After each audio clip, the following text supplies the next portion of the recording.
Buenos días a todos, gracias por venir. Soy Emilio Perina, para los que no me conocen. Hace ya 17 años que trabajamos con NAVA en este tipo de encuentros, que son conversatorios, que son actividades académicas que vamos organizando a lo largo del año, solo interrumpidas por la pandemia. Antes de comenzar, rápidamente les digo, vamos a ver una película muy breve sobre la Universidad Ben Gurión. Después vamos a incorporar al comité académico de la asociación Alejandro Finocchiaro. Él va a pronunciar unas breves palabras, no su ponencia habitual, que la vamos a dejar para una próxima reunión, para no alargar el acto de hoy, que es un conversatorio que entendemos va a ser muy enriquecedor, y del conocimiento de los vaivenes de esta relación y lo útil que ha sido para las dos naciones esta relación. Así que veamos la película y comenzamos.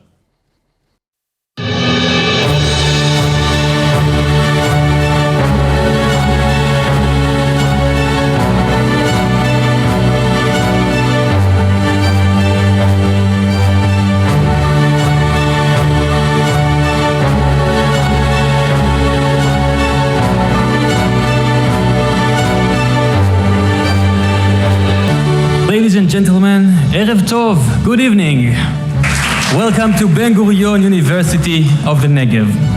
We are assembled here today at the Joya Claire Sonnenfeld Auditorium for the 53rd Annual Board of Governors meeting, conferment of honorary doctoral degree. We are gathered here tonight to express our deep admiration to a few unique individuals, outstanding leaders in their fields, who share our belief in Tikkun Olam, repairing our world by bestowing upon them honorary doctoral degrees. I call upon the President of Ben Gurion University of the Negev, Professor Daniel Chamovitz, to address the Assembly.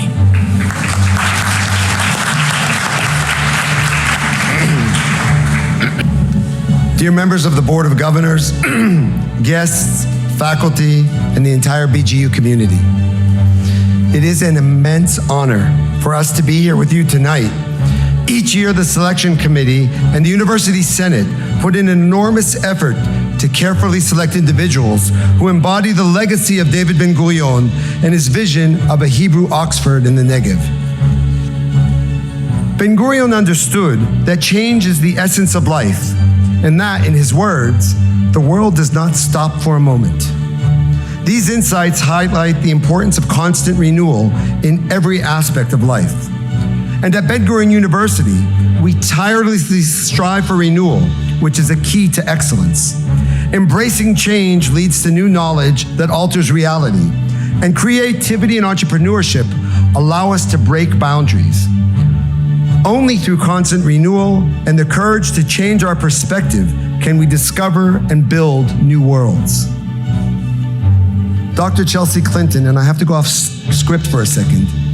It is by no means taken for granted that after breaking your foot by chasing your 3-year-old around, you would be here with us today. Thank you very much.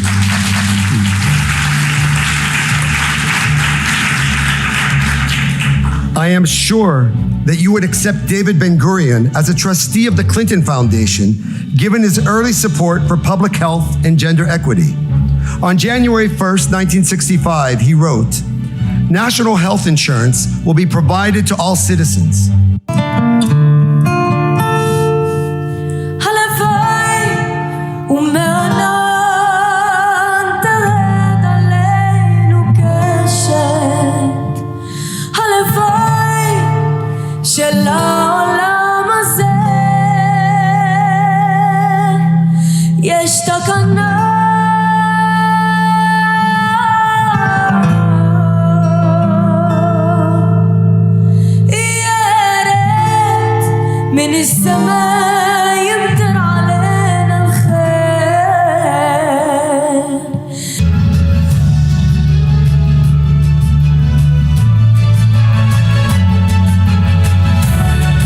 We can all agree that this has been an incredible 3.5 days. And can we imagine what it's going to be in 1 year? in 5 years, in 25 years. Thank you so much. We'll see you during the year and see you next year here.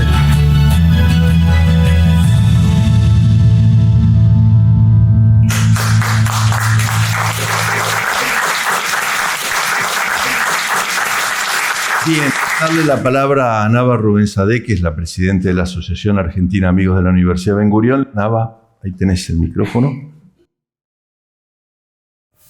Buen día, estoy muy contenta de ver tanta gente, nunca no me imaginé que vamos a tener un éxito, el lugar está chico, así que le agradezco a todos que vinieron y hoy vamos a entregar un diploma a un amigo. Yo considero Alejandro, te considero Finocchiaro, el doctor Alejandro Finocchiaro, te considero como un amigo, porque vos te acordás que cuando eras ministro de Educación, en la otra época, vos me llamaste y pusimos la bandera de Israel en el estudio de tecnología, que allá estaba Leandro, parate, acá está Leandro, que era el ejecutivo de esta institución, y pusimos la bandera de Israel. Y la verdad que a mí me emocionó mucho, como israelí, que me llaman poner una bandera de Israel en un país que yo vivo tantos años, 58 años, que ya para mí es mi país también, tengo mi familia, mis hijos y todo. Así que para mí te llamo, te pido por favor, te vamos a entregar un título de académico de la Universidad de Ben Gurión.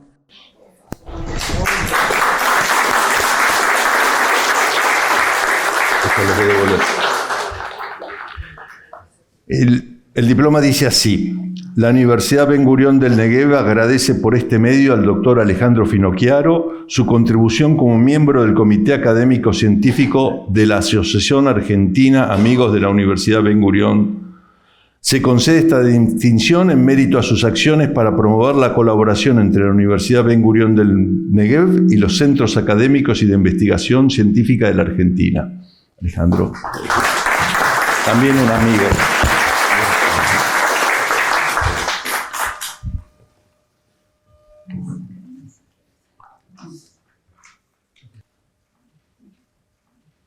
Bueno, después de las fotos lo escuchamos a Alejandro y tengo que agradecer la presencia de muchas autoridades, exministros, presidentes de la comunidad, pero quiero destacar la presencia del embajador de la República de Armenia, así que para él un aplauso, por favor. Alejandro. Nava, Eyal, Emilio, Mariano, Leandro, muchísimas gracias. Para mí es una distinción muy especial esta. La verdad que he tenido otros premios académicos y otras distinciones en mi vida, pero si ustedes me dan 3 o 4 minutos yo les voy a contar por qué para mí esto es muy especial. En primer lugar, porque esta universidad se llama David Ben Gurión. Ben Gurión fue un hombre extraordinario. Y esta universidad, que inicialmente se llamaba del Negev, después de la muerte de Ben Gurión, tomó su nombre. ¿Por qué era un hombre extraordinario Ben Gurión? Porque en él se resumía toda la filosofía de cómo se construyó el moderno Estado de Israel. Él hizo segunda aliá, y cuando llegó allí, una de las cosas que más insistió fue en el desarrollo del sur de lo que posteriormente iba a ser Israel. Entonces piensen que Israel es un país que apenas tiene agua. El único país en ese lugar del mundo que no tiene una gota de petróleo. Y en su parte más angosta mide apenas 14 kilómetros. Y es una potencia. Hecha a través de personas como David Ben Gurión, que supieron hacer del trabajo, del esfuerzo, del sacrificio, del mérito, una cuestión de Estado.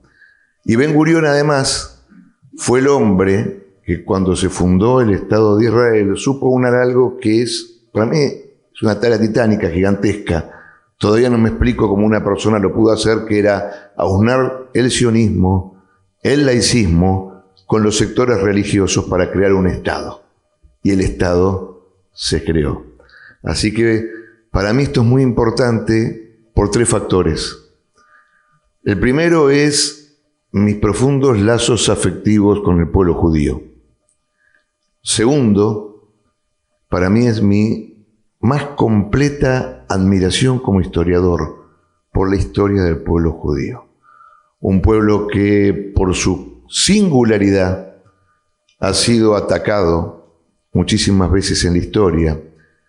Han hecho diáspora, se han dispersado por el mundo, han estado 2000 años dando vueltas por el mundo y han conservado su identidad como pueblo, sus tradiciones, su religión. Y hasta han hecho algo que yo no conozco que se haya hecho en ningún otro lugar del mundo, que es rescatar un idioma que hacía 2000 años que no se hablaba.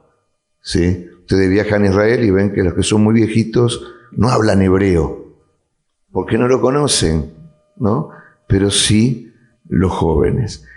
Y en tercer y último lugar, y a raíz de estas 2 cuestiones que dije anteriormente, mi más profundo y explícito e inequívoco respaldo al Estado de Israel en todo tiempo y lugar, porque el Estado de Israel es la única democracia seria en una parte del mundo que ha estado y sigue estando convulsionada. Pero en Israel priman los mismos valores que nosotros defendemos. Prima la libertad de expresión. Cualquier persona puede ser presidente o primer ministro de Israel sin necesidad de ser judío ni de profesar religión alguna. Israel defiende los valores democráticos y republicanos que nosotros defendemos. Así que por todas estas cosas, yo les agradezco mucho esta distinción que para mí es una exageración y es enorme, pero bueno, ustedes carguen con la culpa.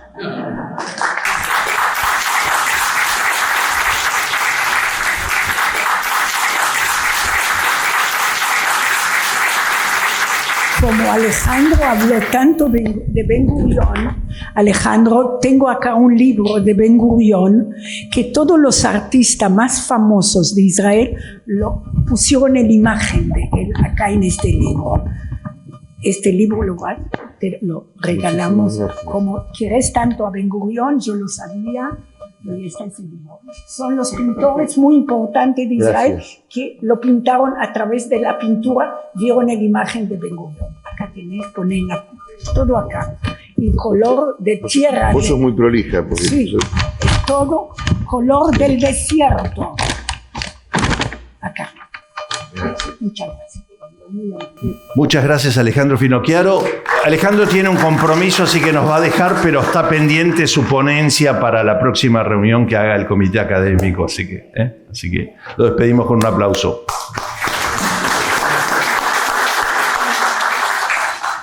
Ahora sí, yo voy a tomar asiento y dejo lugar para los 2 oradores principales del acto de hoy, el embajador Mariano Causino y el embajador político, sí, y el embajador de verdad, tenés razón, está bien, Eilan Sela del Estado de Israel en la Argentina.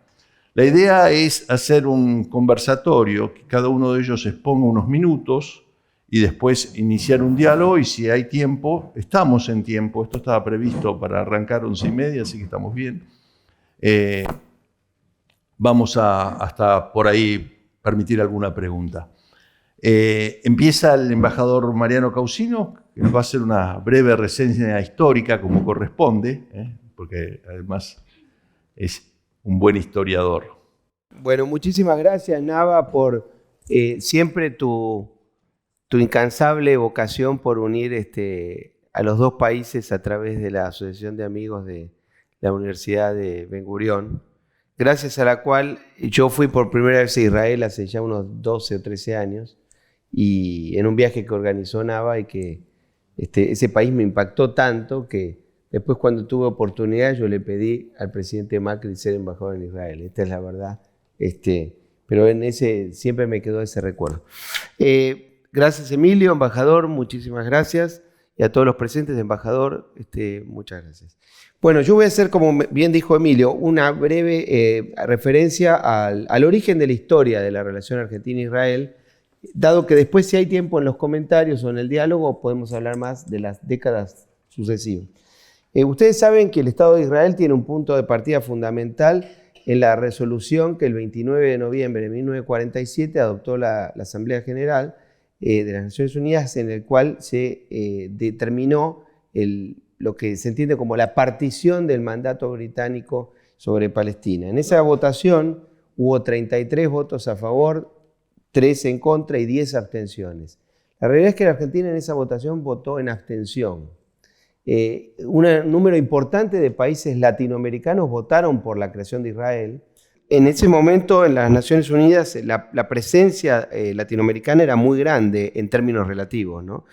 Porque la cantidad de miembros totales eran mucho menores a las que hay hoy.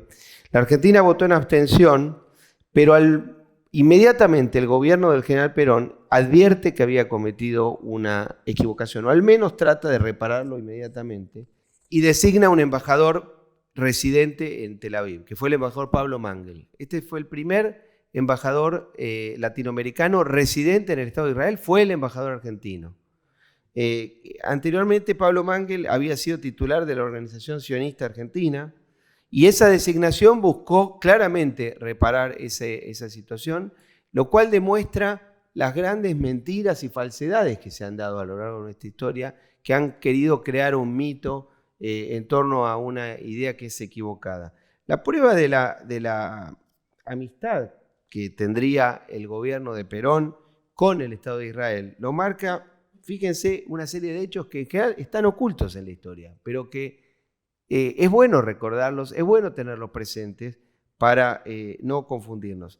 En marzo del año 50, el presidente de la Comisión de Asuntos Exteriores del Senado de la Argentina, el senador Diego Luis Molinari, un hombre que de origen radical y nacionalista, viaja a Israel. Marzo del 50, imagínense, marzo del 50, el Estado de Israel recién conformado, y es homenajeado en la Knesset.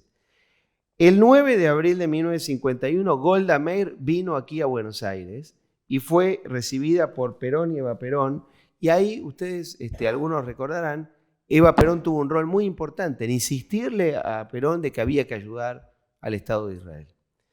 En abril de 1953, Moshe Yared, que entonces era canciller de Israel, después va a ser el segundo primer ministro de Israel en un momento que Ben Gurión se retira del cargo, viaja a la Argentina. Abril de 1953. El embajador Sur, antiguo antecesor de aquí de nuestro amigo el embajador, él envía un cable, una serie de cables, pero hay algunos que los estudió muy bien Ranan Rein, que próximamente va a estar aquí en la Argentina, un gran historiador israelí, conocedor de estas relaciones. Y él describe que en ese momento él habla de que la ideología del peronismo era una ideología brumosa y que no todos eran elementos negativos como se pretendía mencionar. Golda Meir viajó a la Argentina 2 veces más, en 1958 siendo canciller de Israel y en 1968 como secretaria general, si no me equivoco, del partido Abodá, poco antes de ser primer ministro, porque Golda Meir llegó a ser primer ministro en el 69. Por supuesto que había pasado el caso Eichmann, ¿no? Que es un momento complicado de la relación, del cual si querés después podemos Sí, lo tengo entre las preguntas. Yo pararía acá porque después Emilio va a querer hacer diálogo seguramente y me gustaría ya poder hablar de las décadas siguientes, en especial de la democracia, ¿no? ¿Cómo fue la relación durante el periodo de Alfonsín, el de Menem, el de los Kirchner y el del presidente Macri, y en qué momento estamos? Marcar una relación que ya no es de Estado a Estado, sino de personalidad a personalidad, porque Borges va a Israel y ahí Ben Gurión o Borges, ahora no recuerdo exactamente cuál de los dos, pide conocer al otro y entablan una relación. Así que Ben Gurión estuvo en la Argentina y de eso hay una foto que está en el Archivo General de la Nación, que yo en su momento te la envié a vos como embajador y la hicimos circular entre las instituciones de la comunidad porque se hizo una reunión. Es bastante gracioso porque En el archivo no figuraba el nombre de Borges en la foto, tampoco figuraba el nombre de Baruch Tenenbaum, tampoco figuraba el nombre de Alejandro Romay y tampoco figuraba el de mi papá, que estaban todos en la mesa sentados en la misma reunión, ¿no? Pero ese es un viaje muy importante que ahora no tengo presente la fecha, pero creo que es el año 69 o 70. Así que ahora sí le podemos dejar al embajador que nos dé su punto de vista de esta cuestión.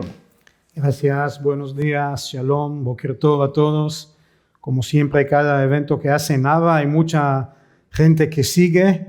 Entonces, gracias Nava por todo eso. Y gracias a todos ustedes por venir, Mariano, Emilio y todos que están aquí. Voy a también empezar con algunas cosas básicas y luego en el conversatorio abrimos y lo profundizamos en algunos de los temas. Ayer estuve en el colegio Bialik, colegio muy bonito acá, y parte del trabajo de un embajador es ir y conocer estos lugares, colegios, etc. Y me dijeron, y no sabía, y fui rápidamente a ver y chequearlo, que soy el embajador 18 de Israel en Argentina desde la fundación de Israel.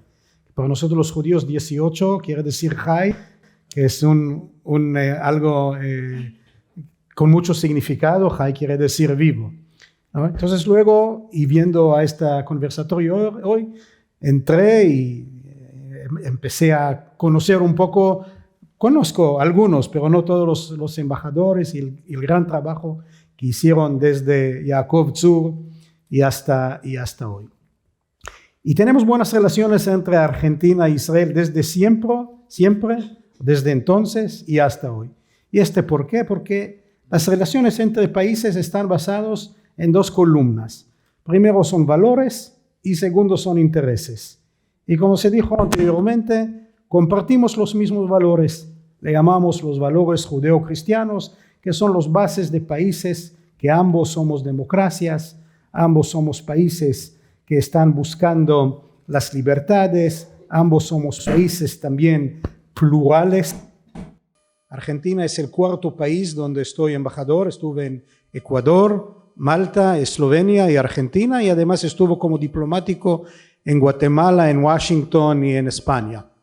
Y pienso que aquí me siento como en casa. Es un pluralismo que, igual que lo veo en Israel, que somos países de migración de diferentes partes del mundo que llegaron a formar Argentina y que llegaron a formar en Israel.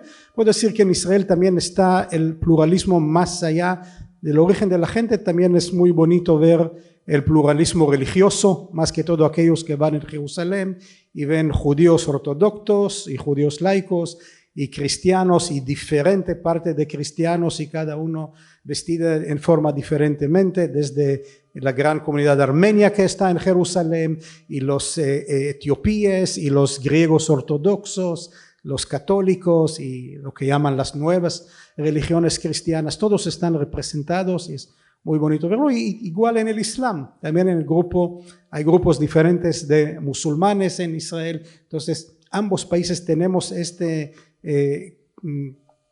parte que es país plural, que recibe diferente gente. Y también durante los tiempos tenemos los intereses comunes, y nuestros intereses básicos es cómo mejorar, cómo avanzar, cómo buscar soluciones que un país puede ofrecer al otro. Israel le gusta Argentina. En Israel, Argentina es calidad. Cuando alguien va al supermercado y quiere pagar más, va a pedir carne argentina y cuesta mucho, ¿no? Hoy en Israel se hizo mucho más caro. Si quiere carne no tan de calidad, va a pedir tal vez la carne que viene, para no decir, de otras partes del mundo, ¿no? Igual, los israelíes, todo lo que es la cultura argentina es algo que los israelíes consumen y mucho, desde tango y música y series de televisión, que todos los jóvenes israelíes aprendieron español viendo las chiquititas y los diferentes otras formas. Y esa es la base que alguien piensa que es Argentina, ¿no? Para muchos israelíes, Argentina son estos lugares, no hablar de fútbol, no hablar de la comida y todos los demás. Entonces Israel quiere seguir, de un lado, seguir consumiendo y comprando productos argentinos que nos gusta, y es gran trabajo de cada embajada de hacerlo. Y viceversa, también tecnología israelí está llegando aquí a Argentina, y gran parte de nuestro trabajo es seguir en eso. Y últimamente, por ejemplo, el tema del agua, y vimos las imágenes de Beersheba. Es un oasis, no sé si ustedes dieron cuenta. Beersheba, alrededor todo es amarillo, todo es blanco. Como dijeron anteriormente, es una zona del desierto de Israel que casi no cae ni una gota de lluvia en esta parte del mundo. Pero a pesar de todo logramos hacer allá tecnología, agricultura y mucho más.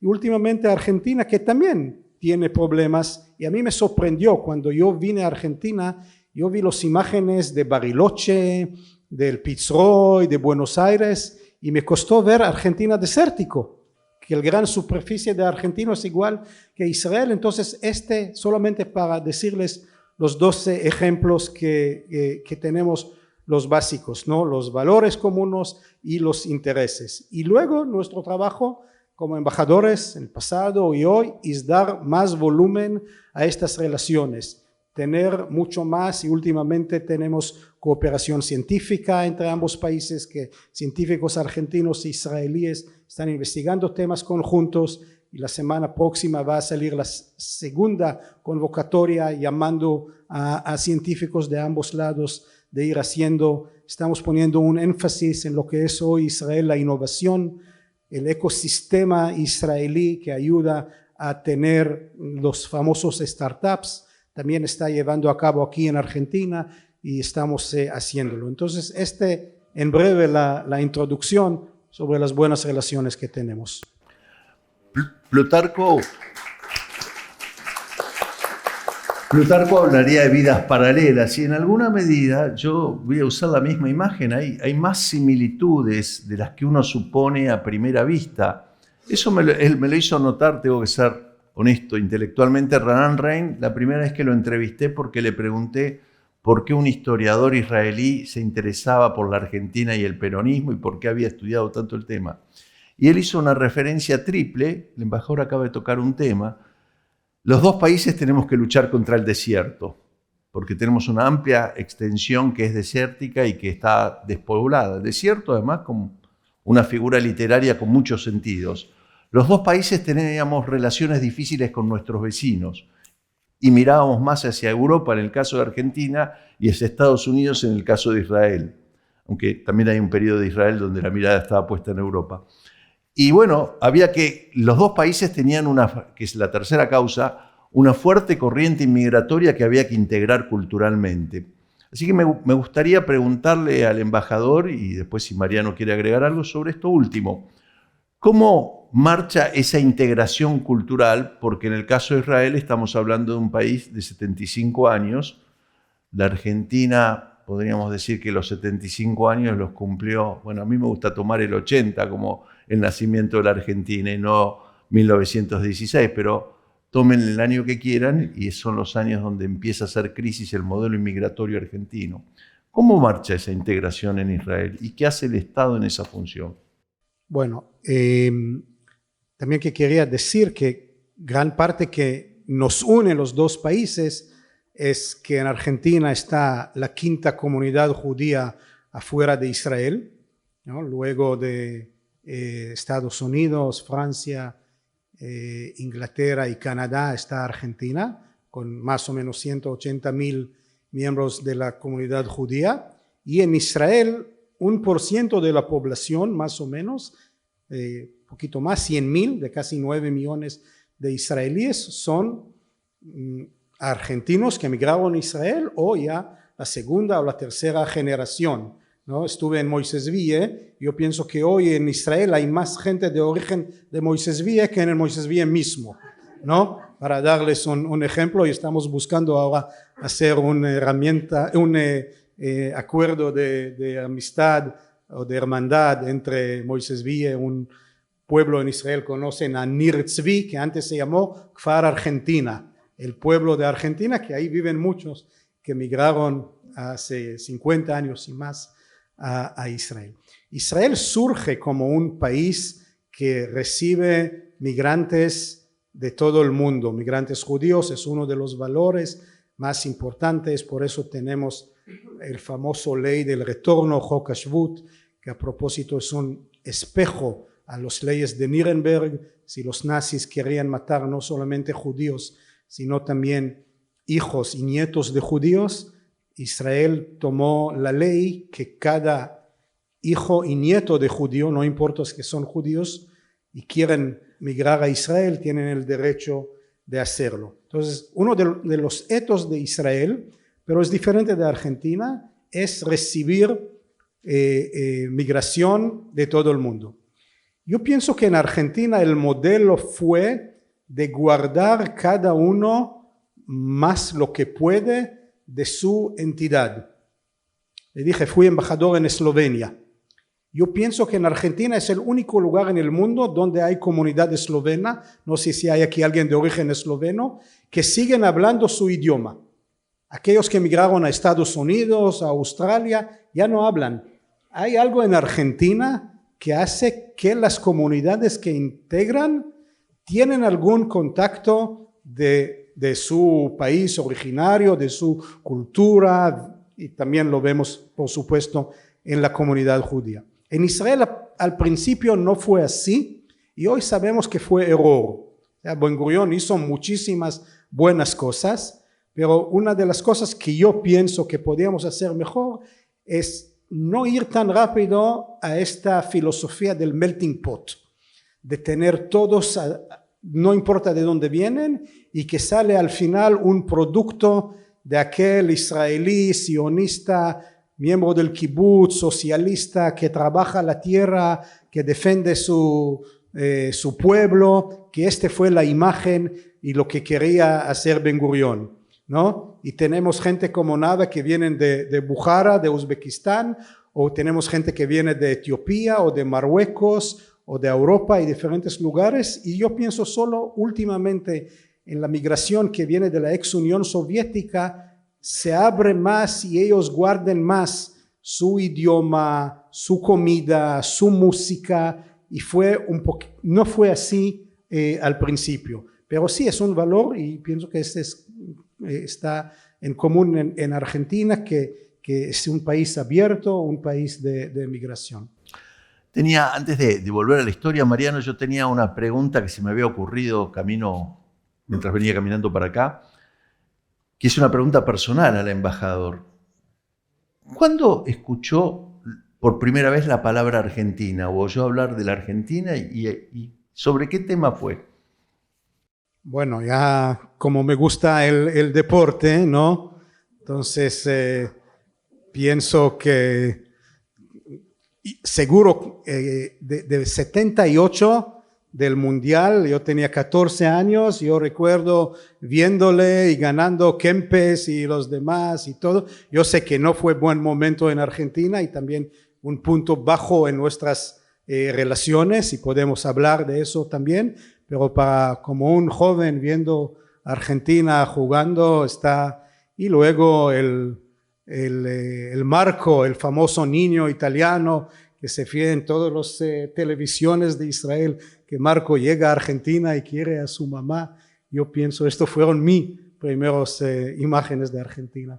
Bien, les propongo entonces, revisemos por décadas, ya del 50 algo hablamos, y en el 60 hay un hecho que es muy complicado en las relaciones diplomáticas, porque hay sin duda un problema de violación de soberanía, pero yo entiendo que el presidente Frondizi lo manejó con bastante tacto el tema, sobre todo teniendo en cuenta que los militares nacionalistas acechaban su gobierno con permanentes planteos de golpe de Estado.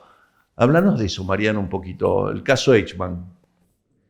Bueno, yo diría que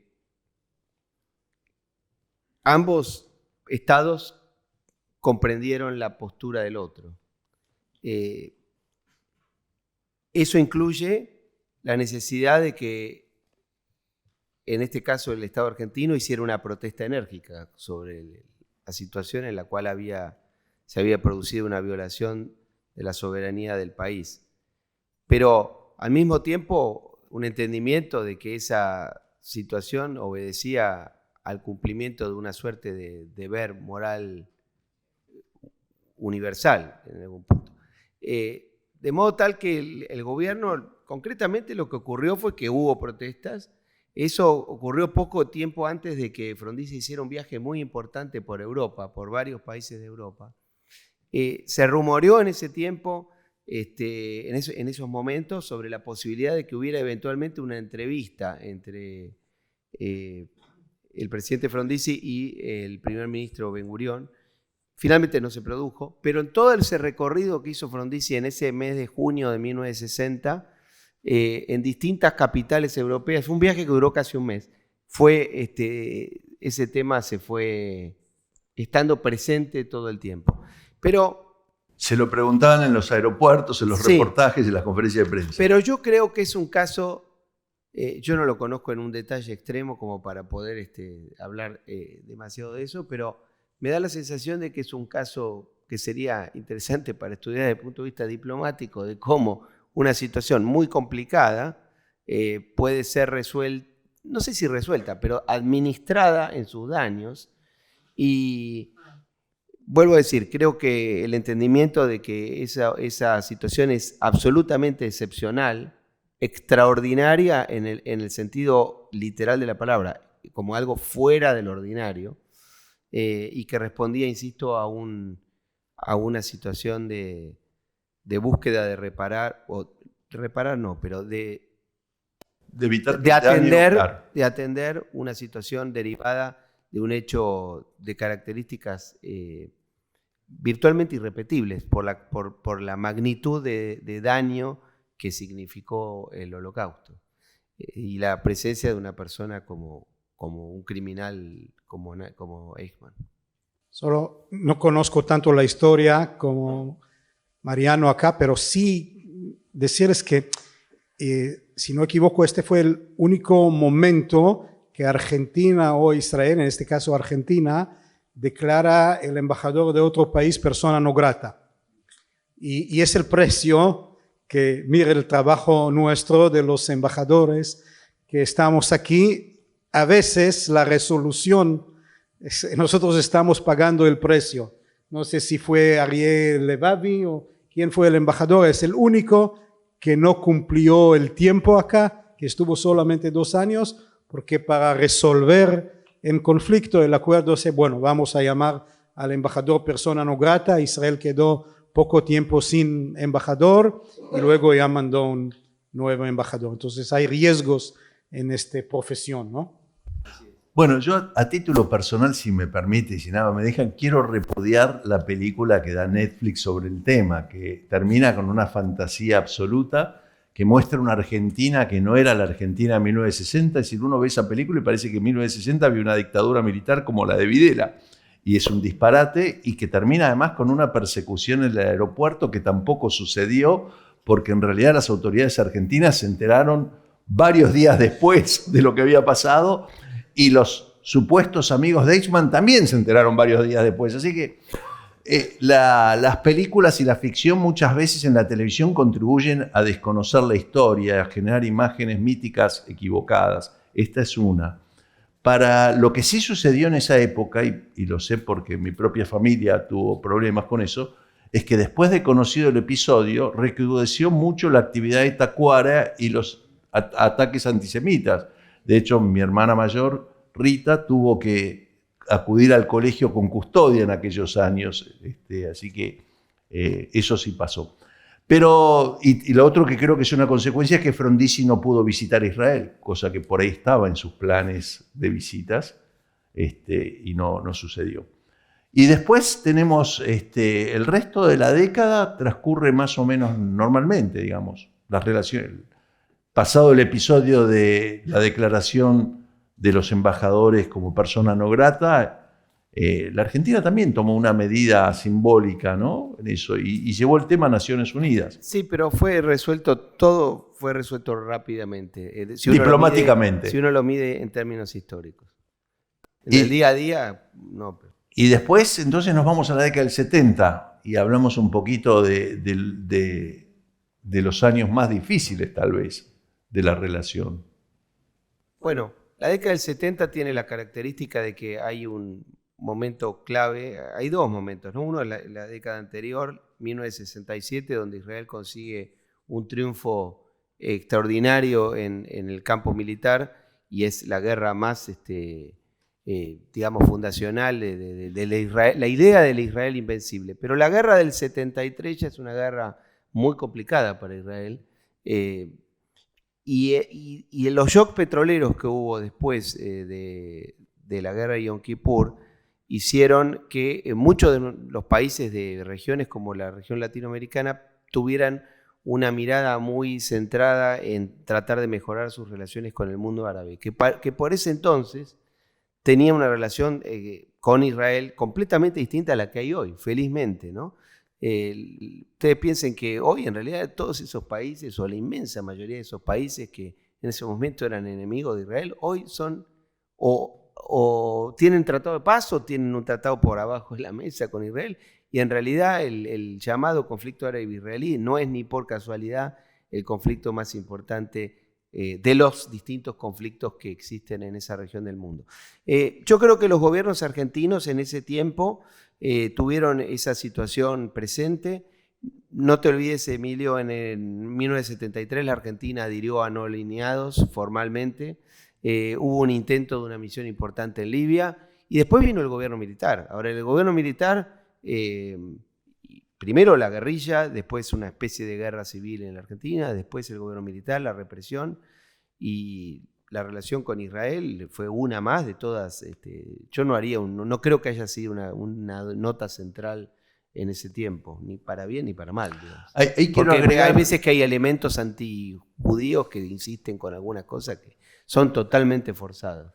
Quiero agregar de vuelta algo sobre la idea de las vidas paralelas, porque también la Argentina, a comienzos de la década del 60, tenía relaciones más difíciles con Chile, conflictos pendientes con Uruguay, una relación con Brasil de amistad y competencia que hacía que ni siquiera se construyeran los puentes para unir la Mesopotamia. Así que también ahí hubo, por suerte, una mejora con el Mercosur y otras actividades.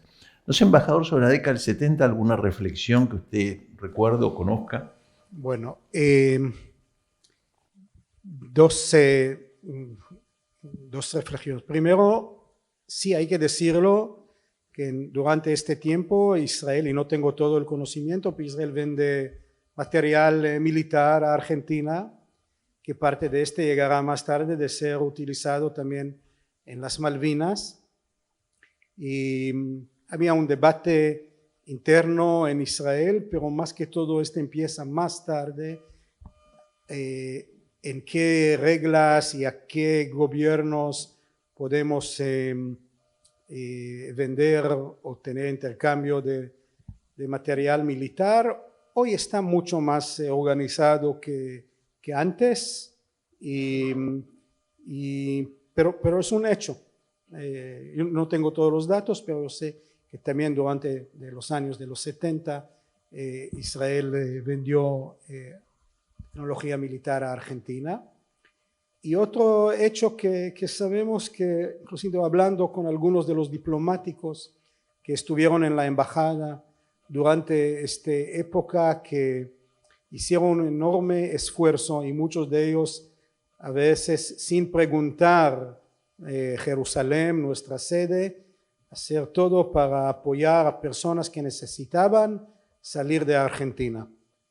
Hay casos muy famosos como de Timerman y otros, que diplomáticos israelíes utilizaron sus autos, le llevaron afuera de Argentina para salvar su vida. Aquellos de estas personas, no sé exactamente en cuántos son y cantidad, pero sí habían algunos. Nuestro común amigo Herzl Inbar, que lo conocemos, ayudó muchísimo en este momento. Herzl fue mi embajador en España, uno de los diplomáticos que aprecio y aprendí mucho más de él, y me dijo: en este momento no hay que preguntar a nadie, hacer lo que piensas que es bueno de hacer. Y Herzl mismo llevó su auto vía Uruguay, vía Chile, y ayudó a personas que pensó que este es el momento de ayudarles.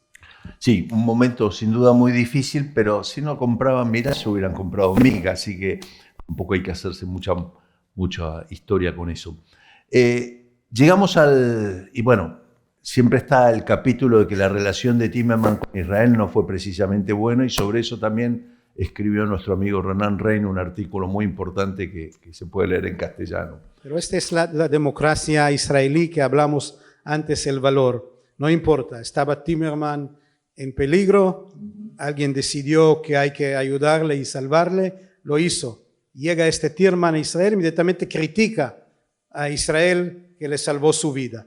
Pero este es nuestro valor, que somos democracia y cada uno tiene el derecho de decir lo que quiere. Bueno, hablando de democracia, en la década del 80 la Argentina sí tiene un cambio importante. En 1983 instalamos este nuevo periodo democrático y llega el gobierno de Alfonsín. Ahí, Mariano, yo tengo una pregunta. Siempre me pregunté por qué Alfonsín no viajó a Israel. Viajó a Cuba, viajó a Moscú, viajó a Estados Unidos, viajó a Francia.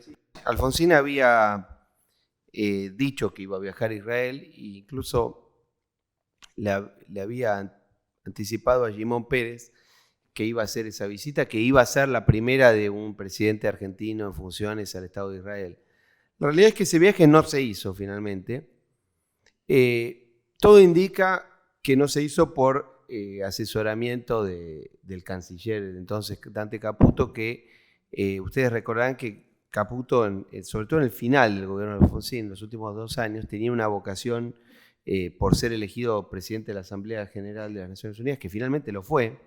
Invirtió mucho tiempo y recursos en esa pretensión, que era importante para la Argentina, no digo que no, pero eso le implicó, por ejemplo, largas giras por países africanos, incluso con el avión presidencial, y eso todo indica suponer que esa situación hizo desistir del posible viaje a Israel. Ahora, yo lamentablemente no tuve oportunidad Yo lo conocí a Alfonsín ya muy grande gracias a Emilio Perina, pero no tuve oportunidad de preguntarle. Pero hay gente que me ha dicho que Alfonsín, pasado el tiempo, habría reconocido que eso había sido una equivocación, pero bueno, la realidad histórica es esa.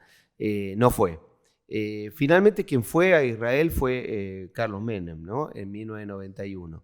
Él fue el primer presidente en viajar a Israel y uno de los únicos 2 que viajaron a Israel, porque el segundo fue Alberto Fernández al mes de asumir la presidencia de la Argentina en enero del año 2019 en ocasión en realidad el viaje de Menem fue un viaje de Estado, el viaje de Alberto Fernández no fue un viaje de Estado, fue un viaje para participar de una reunión muy importante que se hizo con motivo me parece que de la liberación del campo de Auschwitz, que se habían cumplido 75 años.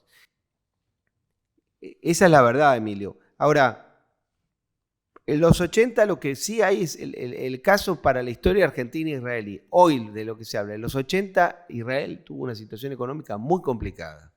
En realidad Israel los primeros 30, 40 años de su vida como Estado independiente tuvo situaciones económicas muy difíciles, porque el Estado de Israel dependía de un aparato militar muy caro, muy difícil de sostener para un país sin recursos naturales y con una economía en ese entonces relativamente primitiva.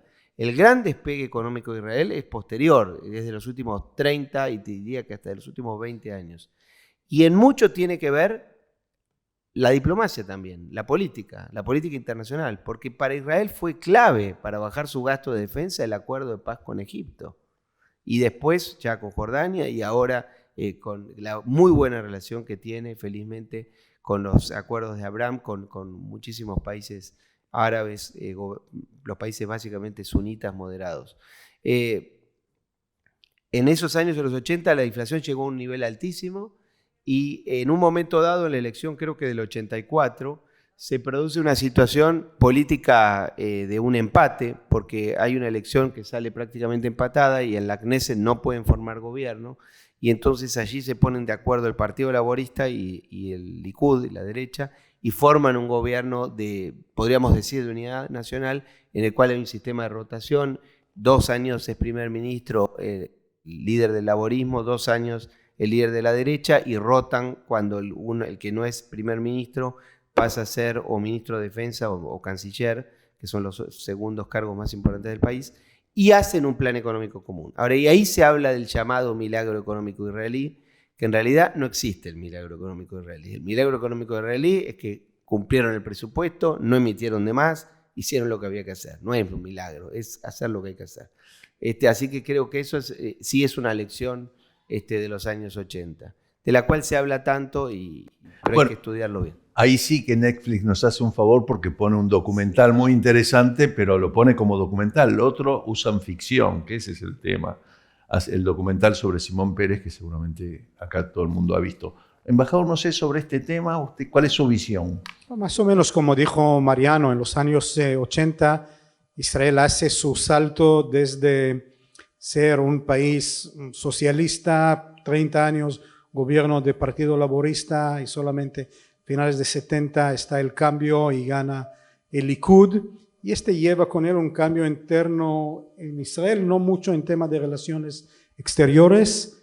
El gran cambio sí es la paz con Egipto, que se firma en 79, y los años 80 la diplomacia israelí busca nuevos retos. El reto principal, y parece que no es, pero solamente en 86 Israel y España firman relaciones exteriores hasta que muere Franco, y el trabajo de Shimon Peres y Felipe González, que los dos llevaron a cabo, y solamente en 1986 establecen relaciones. No es decir que Maccabi Tel Aviv jugó básquet contra Real Madrid y la Filarmónica israelí tenía conciertos con Zubin Mehta y otros, pero oficialmente las relaciones están, y también allá hay figuras de diplomáticos israelíes de origen argentino como Shmuel Hadass, que fue un gran diplomático israelí, nacido, si no me equivoco, en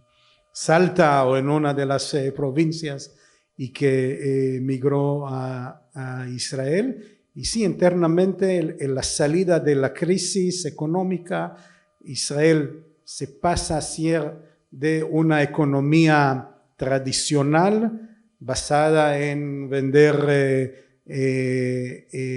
naranjas y textiles, a ser un país que ya busca las nuevas tecnologías, y sigue, y también lo que hablamos anteriormente, de un lado un enorme reto, pero de otro lado una gran oportunidad, la migración de los años 90 de 1 millón de judíos de la ex Unión Soviética, un 20% de la población, más o menos en aquel entonces, darles trabajo, darle vivienda, darles salud, educación, fue muy difícil, pero luego el gran salto económico israelí está basado en la adoptación de esta migración. Ahí de vuelta insisto con la idea de las vidas paralelas, porque solo 3 países en el mundo tienen esa invasión de inmigrantes: Estados Unidos, Argentina e Israel, en relación a la proporción de habitantes, y reciben esa masa y la tienen que incorporar en los términos que nos decía el embajador.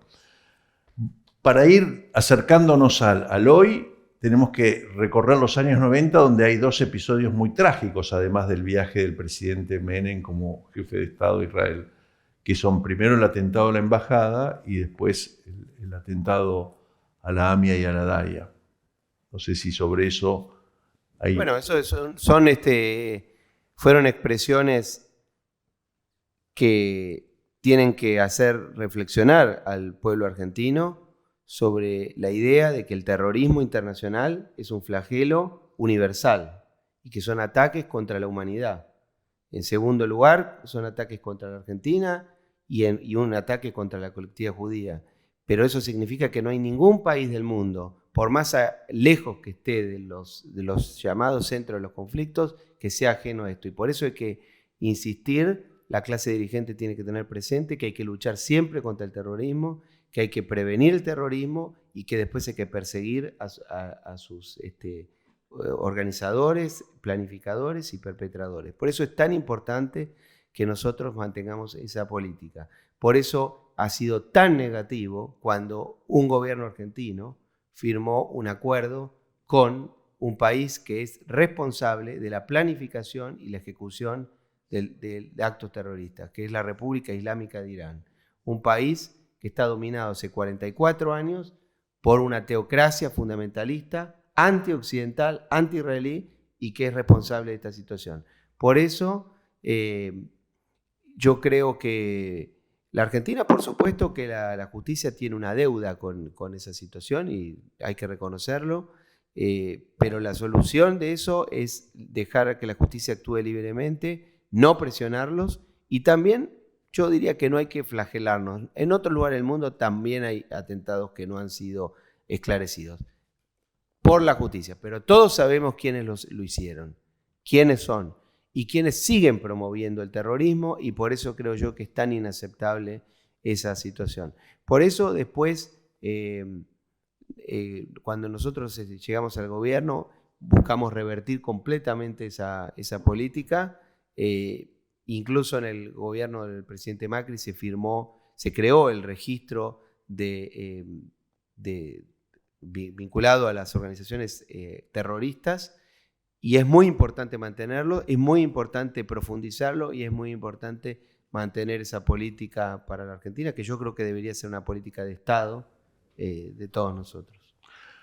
Antes de darle la palabra al embajador, coincidiendo con lo que dijiste, hay que recordar siempre que la justicia argentina tiene una deuda en general con la sociedad argentina. Los casos policiales o de terrorismo en la Argentina siempre demandan entre 20 y 30 años, y hasta un divorcio puede tardar 6 o 7 años, o una cuestión de alimentos. Así que el problema, por supuesto, puede haber habido problemas ideológicos, puede haber habido problemas de antisemitismo, o de antiisraelismo o antijudaísmo, pero es uno de los poderes del Estado con el cual hay una deuda grande con la sociedad. Embajador, su reflexión sobre los temas. Bueno, estoy de acuerdo con lo que se dijo anteriormente. Estos atentados fueron organizados por Irán, ellos mismos lo están declarando, y llevados a cabo por terroristas de Hezbollah, que lamentablemente no pararon en estos 2 atentados, y luego de regresar a Líbano, algunos de ellos, desde ahí ejecutaron también atentados en Chipre, en Bulgaria, intentaron hacerlo en otros países de Asia. Es una de las evidencias de Irán, que un país que busca la desestabilización de diferentes partes del mundo, más que todo en el Medio Oriente, que quiere exportar su revolución islámica, más que todo a zonas como Líbano, Irak, Yemen, pero es un país que está involucrado en muchos de los atentados que están llevando a cabo en diferentes partes del mundo. Y para nosotros también es una preocupación, pero no solamente para nosotros, sino también para todo el mundo, si este régimen dictatorial va a tener capacidades no convencionales. En este caso pienso que sí, Argentina conoce esta preocupación y está haciendo lo que puede para que no ocurra. Estos son los años que yo entro al servicio diplomático. Yo entré en la carrera en 1990. Estaba a punto de ir a Camerún, ya aprendí poco de francés y me dijeron, no, en Camerún queda, tú vas a Guatemala, y empecé con el español y the rest is history, como dicen, ¿no? Muy buen español, por cierto. Gracias. Entonces yo estuve en 1992 ya listo para salir a Guatemala. Estoy en Jerusalén, en mi apartamento. Fue 7, 8 de la tarde, hora de Israel, que sale también en las noticias, el atentado contra la embajada, y empecé a ver a quién conozco. Conocí a 12 personas, una Alona Fischer-Kam, que está bien, que fue entró a la Cancillería un año antes que yo, y estaba aquí de encargada de diplomacia pública. Pero lamentablemente conocía también a David Ben Rafael, que fue el viceembajador, el ministro de la embajada, antes que salió a Argentina. Estuve con él en varios eventos en la Cancillería, fue uno de los expertos de temas internacionales y legales internacionales, y nos dio algunas conferencias, y lamentablemente luego conoció que él era uno de los 29 víctimas de este atentado. Para nosotros es un tema todavía abierto. Nosotros estamos haciendo año por año en los eventos, estamos más que todo pensando en seguir abrazar a las familias de las víctimas y a los sobrevivientes. Hace poco la última que trabajó en la embajada siguió trabajando hasta que se jubiló.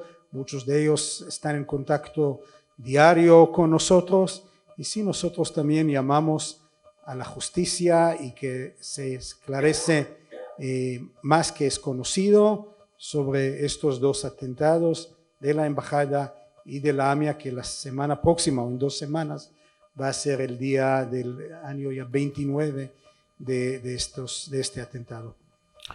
Bueno, y vamos llegando un poco al final de la charla, llevamos 55 minutos, pero para hablar de los años 2000 y saliendo un poco de la idea de que todo es historia y pasados 10 años la cosa podría ser historiable, les propongo, hagamos al revés. ¿Qué cosas podemos pensar hacia el futuro para mejorar la relación entre los dos países?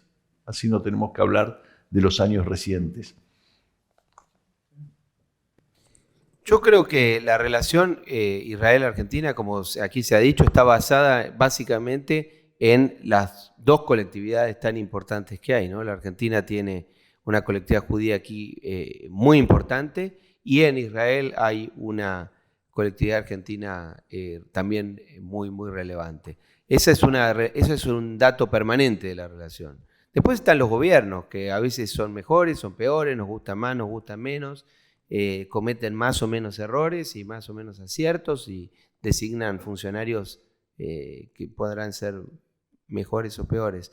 Pero yo creo que desde la política lo que hay que insistir es en la idea de que hay cosas que no son renunciables, hay cosas que van más allá de la ideología, que van más allá de los partidos. Y una es la lucha contra el terrorismo, la lucha contra el antisemitismo, la lucha contra toda forma de discriminación. Y esas son razones que nos tienen que mover a todos los argentinos. Y que cuando en el sistema político argentino, yo hablo por mi país, en el sistema político argentino hay algunas situaciones como estas, tienen que ser rechazadas inmediatamente. Por eso que lamentablemente hay sectores marginales, pero los hay que tienen vínculos con el régimen iraní. Digo el régimen iraní porque tampoco la población de Irán tiene la culpa, ¿no? Es la primera víctima de ese sistema siniestro. Pero a mí me parece que hay que insistir con esa idea, y nosotros tenemos que tener eso en la lucha permanente.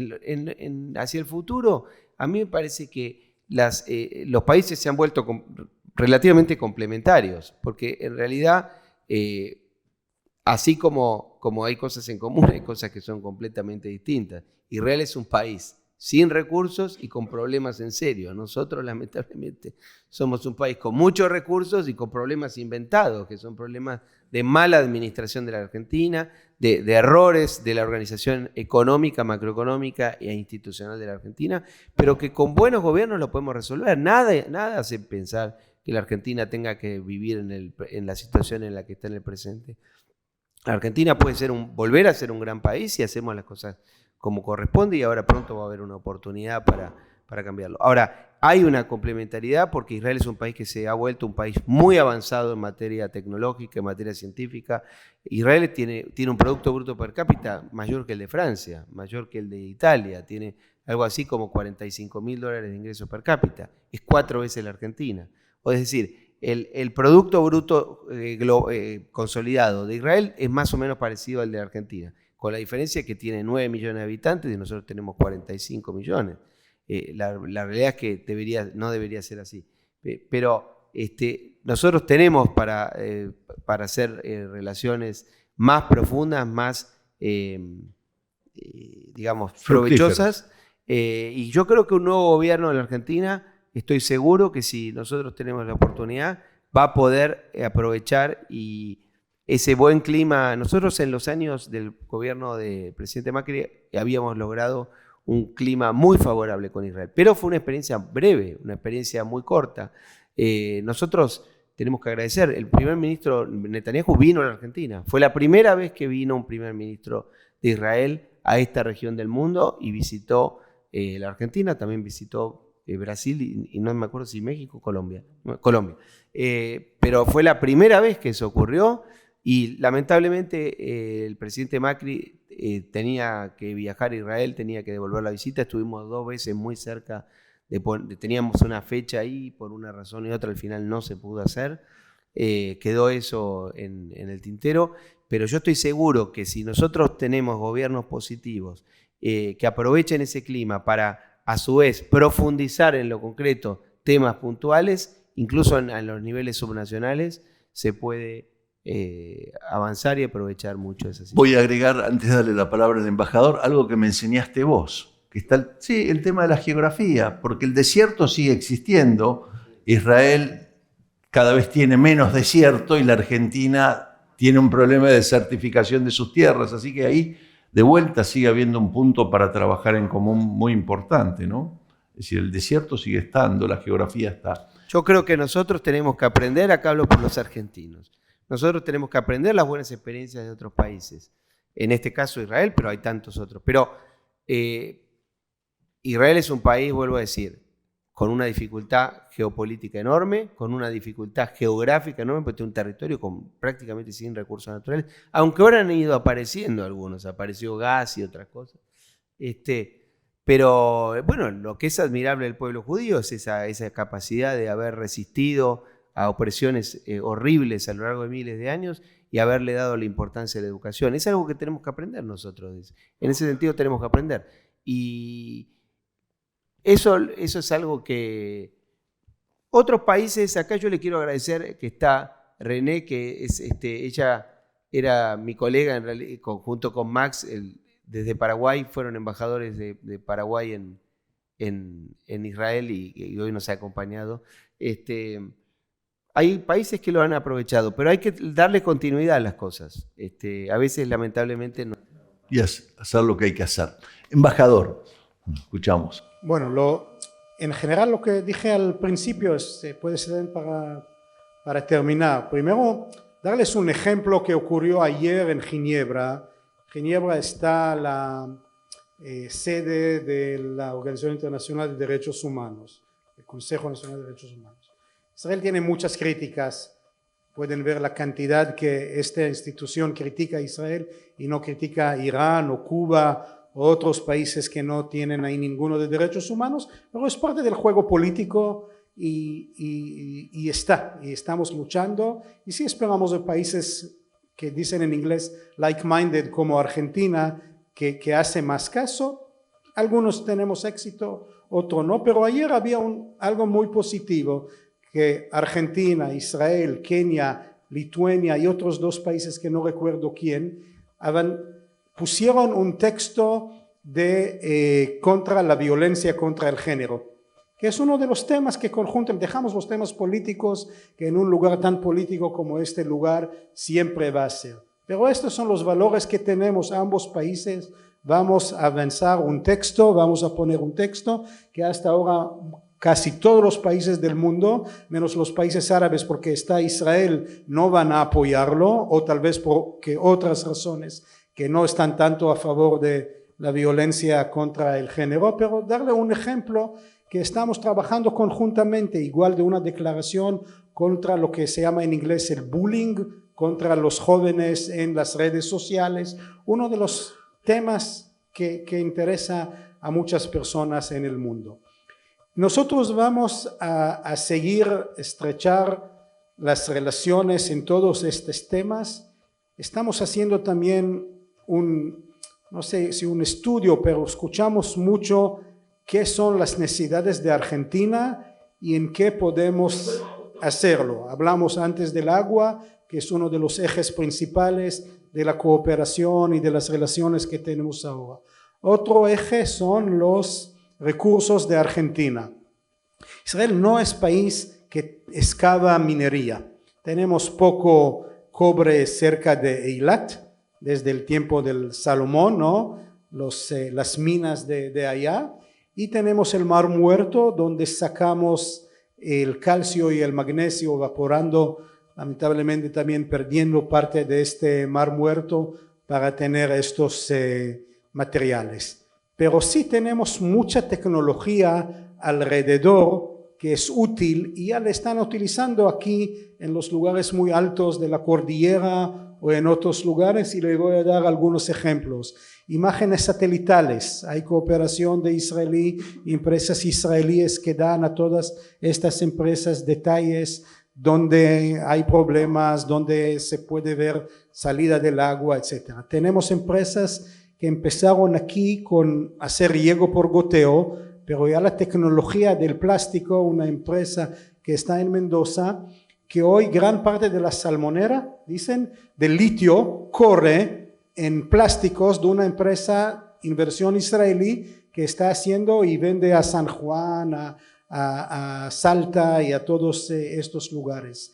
Tenemos todo lo que es como que llega agua a estos lugares, que no hay ningún contacto. Si van a San Juan van a ver no sé, como un generador, algo de la mitad, no la mitad, un tercio de esta habitación, que una empresa israelí que se llama Watergen, que hace agua del aire. Como no se puede llevarlo, entonces ahí los mineros o aquellos igual en salud, en comunicación. Entonces estamos haciendo un gran énfasis de ir más allá de las cosas que ya están. Como dije anteriormente, vamos a seguir comprando la carne de Argentina.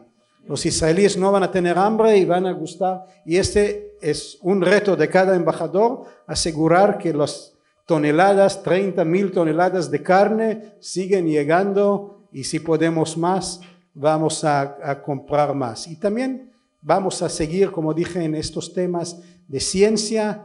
Y para terminar, lo que ahora si preguntas a un israelí qué es Argentina, va a decir el lugar donde el equipo sub-20 ganó y fue el tercero en el mundo. Siempre me dijo uno, siempre recordaremos San Juan, donde ganamos a Brasil. No, yo quería agradecerle aquí, hablando de este tema que salió de Ginebra, ¿no? Yo, como no soy diplomático, puedo permitirme algunas pequeñas licencias. Algunos de estos organismos son la culminación de la hipocresía a nivel global, ¿no? Y quiero yo destacar acá el rol que ha tenido Claudio Abruj como secretario de Derechos Humanos de la Argentina, porque él luchó precisamente contra mucho de esto, porque tantas veces que en estos organismos se votan cosas estrafalarias en un sentido y se olvidan otras. También quiero destacar que está nuestro amigo Guillermo Yanco, que es vicepresidente del Museo del Holocausto aquí en la Argentina, en Buenos Aires, y que también luchan contra este tema. Y con respecto a la carne, fíjense el caso de la carne que decía el embajador. ¿Por qué es importante la consistencia? La realidad es que es un intento de aumentar las exportaciones de carne, una larga historia argentina. Cuando nuestro gobierno, en una ocasión que precisamente la vicepresidenta Michetti vino a Israel porque Macri finalmente no pudo venir, se logró en una gestión de alto nivel aumentar el tiempo que se permitía que la carne llegara al país. Entonces eso hizo que bajara mucho el costo porque podía ir por un transporte más barato. La verdad es que aumentó enormemente la exportación de carne en esos años 18, 19, después incluso en el 20 siguió aumentando, e incluso el embajador que me sucedió a mí debo reconocer que en esto insistió en seguir esa política. Pero de un día para el otro, desde acá en Buenos Aires, ustedes vieron qué pasó, se cerró la exportación. Entonces, claro, esto le pasó, imagínense que en Israel pasó, pero pasó en China también, en mercados gigantescos. ¿Qué hace un importador? Y bueno, busca otro proveedor. Lamentablemente busca un proveedor más confiable. Por eso es que lo que hay que hacer es insistir en la idea de que las políticas tienen que tener continuidad, porque si no todo el esfuerzo que se hace de la noche a la mañana, porque un iluminado, en este caso más que un iluminado, un sonso, en Buenos Aires firma una resolución y arruina el trabajo de tantos años. Creo que son cosas que hay que recordar y tener presente siempre. Bien, ya vamos cerrando. Yo, ya que el embajador tocó el tema de fútbol, no puedo dejar de destacar que tengo constancia de que Boca Juniors visitó Israel, inclusive Nava estuvo en esa visita. No tengo constancia de que River haya ido a Israel, pero bueno, es un problema de ellos.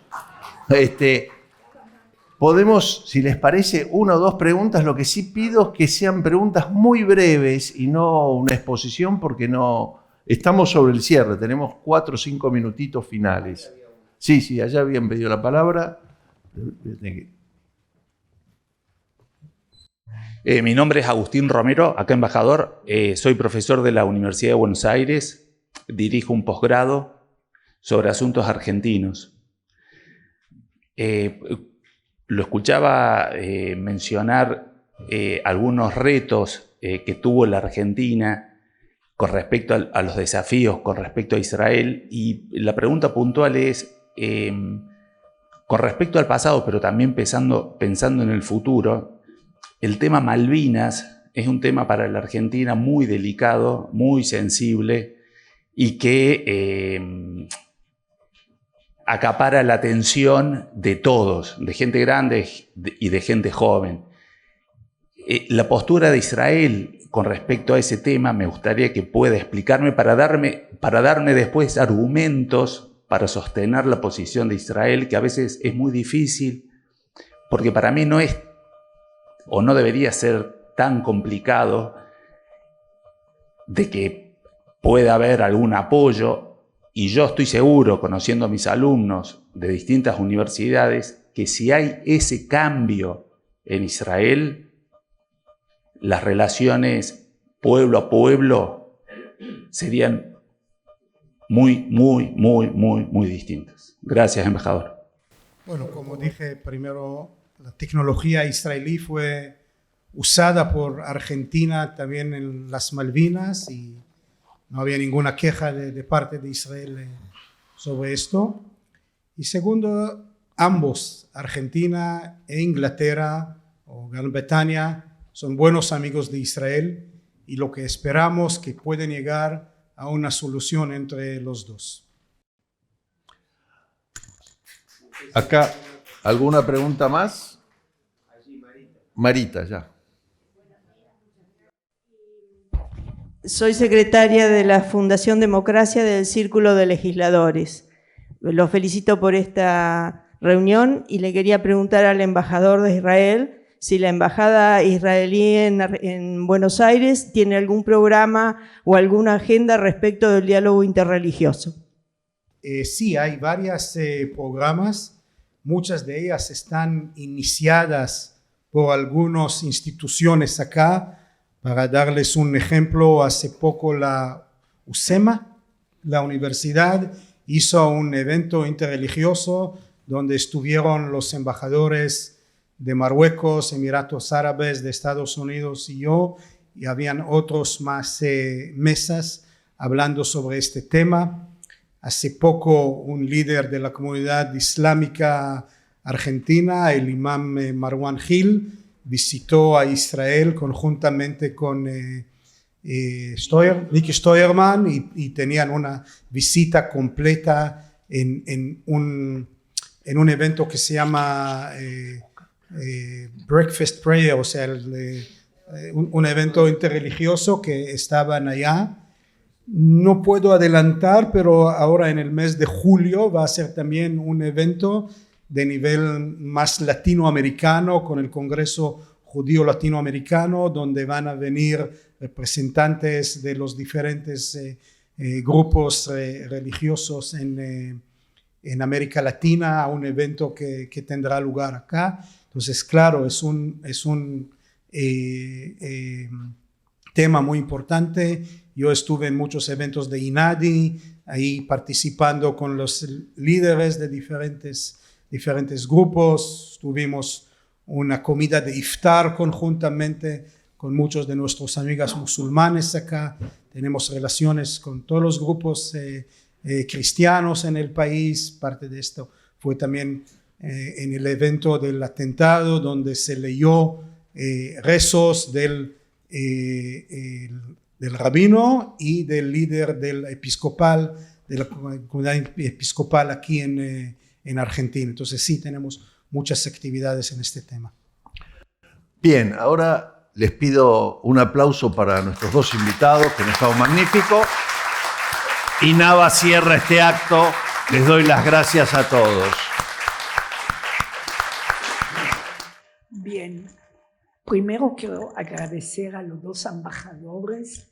Mariano, cuando viajaste conmigo, yo te dije, Mariano, vas a ser ex embajador, vas a ser embajador de Israel, y vos te reíste, y al final estuviste embajador, hiciste un trabajo hermoso, y nosotros te queremos mucho, la Universidad de Ben Gurión y la asociación, y acá una pequeña atención para vos, para que vos lees mucho, marcar los libros, que es con el signo de la universidad.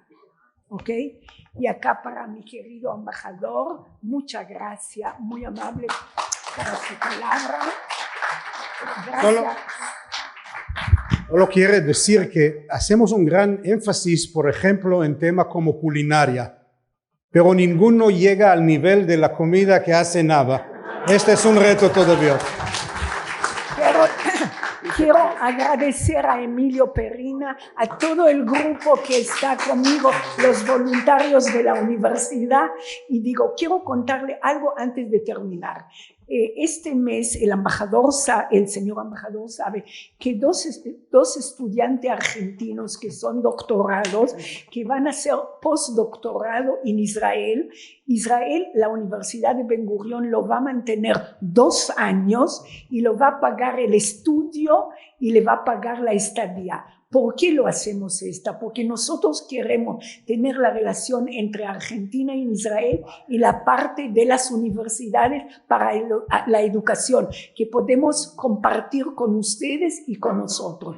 Y no es solamente la Universidad de Ben Gurión. Yo soy israelí, no hago diferencia. Hay Universidad de Tel Aviv, hay Universidad de Jerusalén. Todos somos iguales. Cada uno trata de hacer algo. Le agradezco a todos que vinieron. Nosotros tenemos una canción, con esta quiero terminar, Beyahad. Beyahad en hebreo es junto. Somos acá y judíos y argentinos y israelíes y vamos a seguir luchando juntos para tener relaciones mejores. Gracias, muy amable para todos.